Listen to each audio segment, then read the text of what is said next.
If you're looking to buy a stacked NBA 2K account with max badges and more, visit sportstmb.com.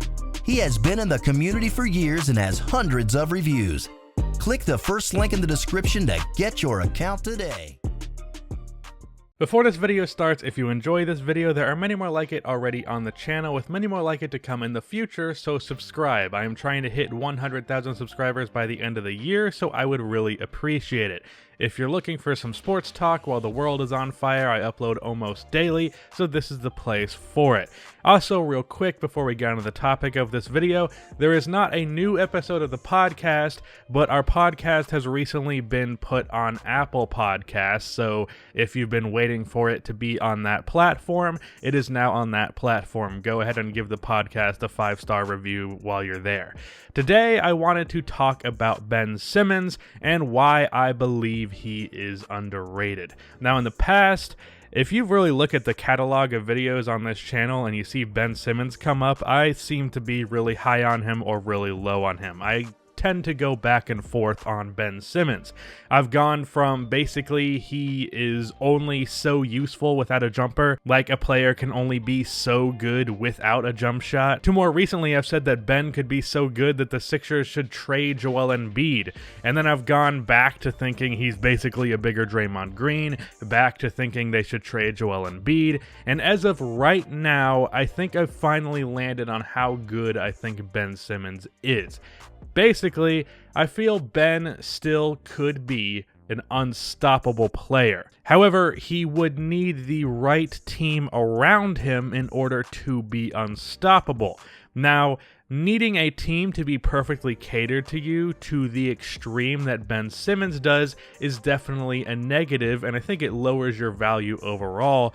But at the end of the day, there is a world where Ben Simmons is one of the best players in the NBA with a team built around him. There is a world where he is unstoppable under the right circumstances, so at the end of the day, you should try and meet those circumstances. It's kind of a similar situation to Draymond Green, where Draymond Green is basically an okay role player on most teams, but on the Warriors, he's an all-star, where with Ben, I'd say he's just an all-star under the circumstances that the Sixers currently have, but under the right circumstances, he could be a top 10 player in the league.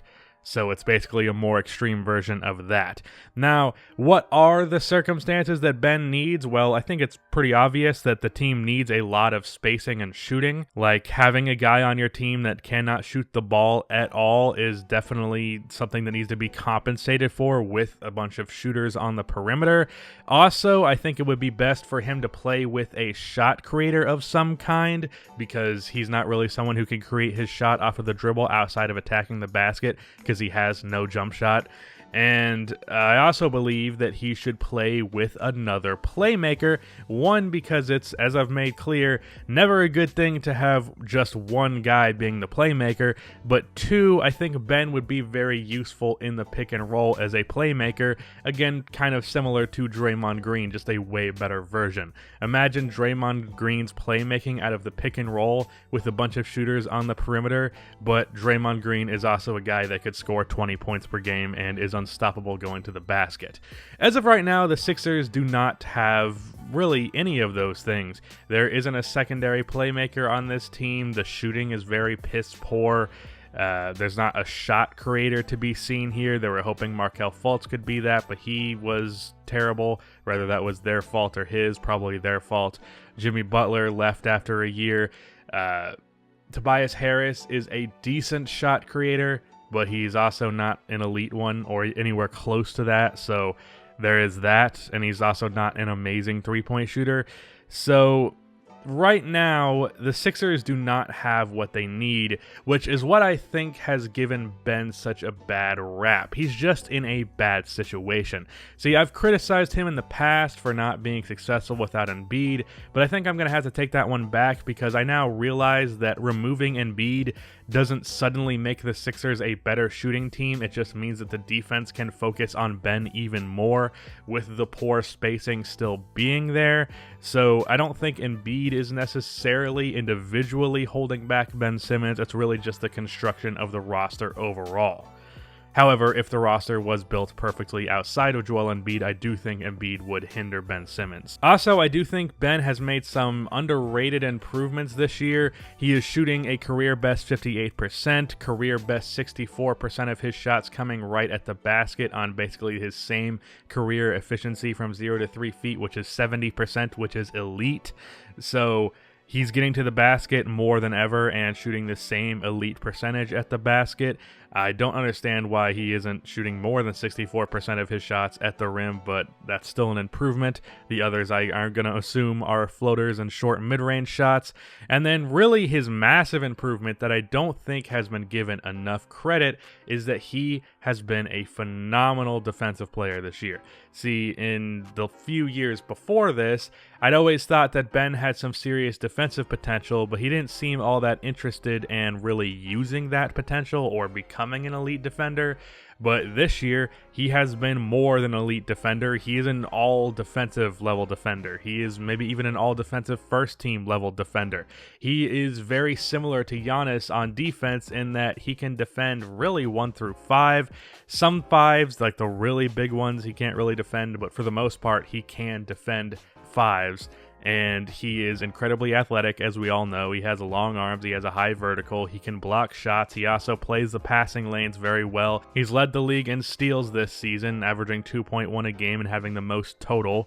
I don't know if that's going to continue with the season canceling, but I guess we'll find out. Now, shooting is still an issue, but outside of that, Ben is an elite player in every aspect of the game, which I think gets unsaid way too often in favor of his jump shot just overshadowing him, in favor of hating on him for his jump shot, when there should be praise coming his way for his defense, his playmaking, his finishing at the rim, his ball handling, every other aspect of the game. That Ben Simmons is absolutely in the top tier percent of all NBA players at all of the things outside of shooting the ball. So provided the right team is around him with 4 shooters, one being a good shot creator, a bunch of defenders to complement his great defense, a secondary playmaker to allow him to play in the pick and roll, what is Ben Simmons' ceiling under the proper circumstances?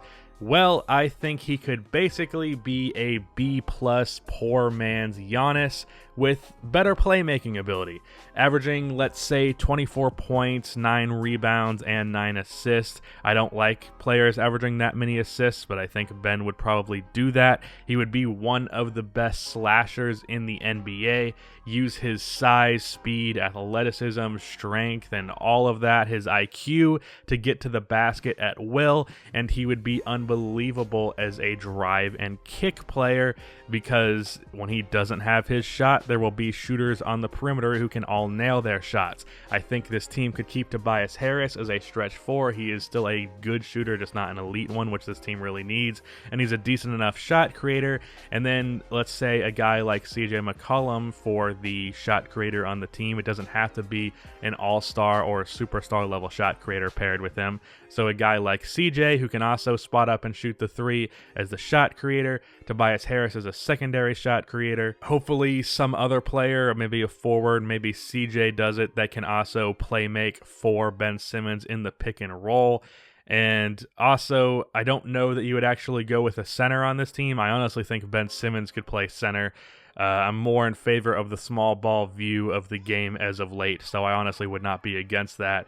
If not, I don't know where you find a stretch 5 that is not Brook Lopez, but I hope you find it somewhere. So what should the Sixers do with this? Do they keep Embiid or do they keep Simmons? Do they keep both? Well, I think because centers are less valued in today's game, not nearly as valued as forward/guards, whichever camp you put Ben Simmons into, and because Embiid is always a big injury risk, they should trade Embiid for as much shooting as you can get, because I do not believe he fits well with Ben Simmons. I think even if there were 3 other shooters on the court, Embiid would still get in the way of Ben Simmons, because Simmons with shooting would be a top 10 player in my opinion, and I think you need to make that happen, because unlike Embiid, Ben has shown durability outside of his rookie year. Also, unlike Embiid, he would be a top 10 player in one of the most important positions in basketball, not the least important. So while yes, Embiid would still probably be considered a better player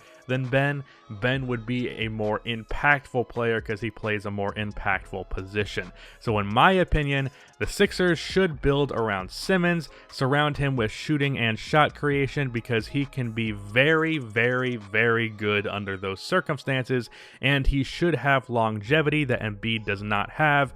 I think Embiid's career is probably going to be over by the time he's like 31.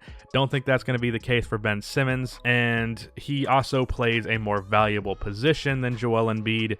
Ben is a great player in a bad situation, but put him in the right situation, and I think fans will recognize him as the superstar player that he is. Would it be nice if he could hit three-pointers? Of course. And I think it should be said that if Ben was just a 35% three-point shooter, he would already be a top 10 player in the league. And that comment he made about he'd rather be a 40% three-point shooter than a 30% three-point shooter, so he's not going to shoot threes right now, that was just fucking stupid. If Ben Simmons was a 30% three-point shooter, his team would be drastically improved. But still, regardless of the jump shot issue, Ben Simmons is good and he can be great under the right circumstances. So that is why Ben Simmons is underrated. That is the end of this video. Please be sure to like and subscribe for more NBA content like this, and cue the outro music.